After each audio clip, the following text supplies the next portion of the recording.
नमस्कार मित्रांनो, power of equity Marathi चॅनलमध्ये आपलं स्वागत आहे. मित्रांनो, आता जे मार्केटमध्ये जे डाऊन ट्रेंड चालू आहे, हे डाऊन ट्रेंड अजूनही काही दिवस राहील असं वाटते. म्हणजे आपण याच्यामध्ये आपल्याला काय करायला पाहिजे, आपण आता हे समजून घेऊ. एक्झाम्पल, जर समजा आपल्याला हे मार्केट जर कम्प्लिटली जर समजा अजूनही डाऊन ट्रेंडमध्ये जर असेल, तर आपण डायरेक्ट स्टॉकमध्ये इन्व्हेस्टमेंट करायला, म्हणजे ब्रेकआउट जे स्टॉक दिलेला आहे त्या ब्रेकआउटच्या स्टॉकमध्ये तुम्हाला जर समजा इन्व्हेस्टमेंट करायचं असेल, तर तिथं काय होणार मित्रांनो, मोस्टली चान्सेस असते की स्टॉप लॉस हिट व्हायचं.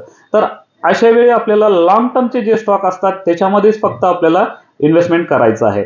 लॉंग टर्मचे म्हणजे एक्झाम्पल सांगतो तुम्हाला, CDSL, BSE, CAMS, KFin Tech, MCX हे जे मोनोपोली बिझनेस आहे, ह्या स्टॉकमध्ये आपल्याला इन्व्हेस्टमेंट करायचं. आणि ऑलमोस्ट आता तुम्ही कॅम्प्स जर बघितलं तर 40 ते 45% डाऊन झालेला आहे. आणि तुम्ही CDSL सुद्धा तुम्हाला 40 ते 45% तुम्हाला म्हणजे खाली डाऊन झालेला आहे, एकदम करेक्शन झाले मित्रांनो. तुम्हाला कमी रेटमध्ये मिळू शकते.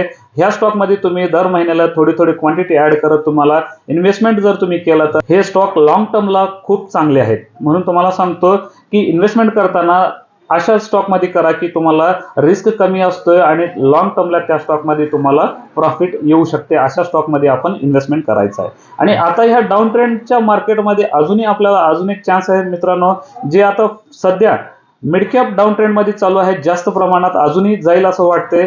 तर ह्याच्यामध्ये आपण जर समजा एक्झाम्पल धरू, मिड कॅपचं ETFचं जर समजा प्राइस आता 100 रुपये असेल, तर ETF द्वारे आपल्याला इन्व्हेस्टमेंट करता येते.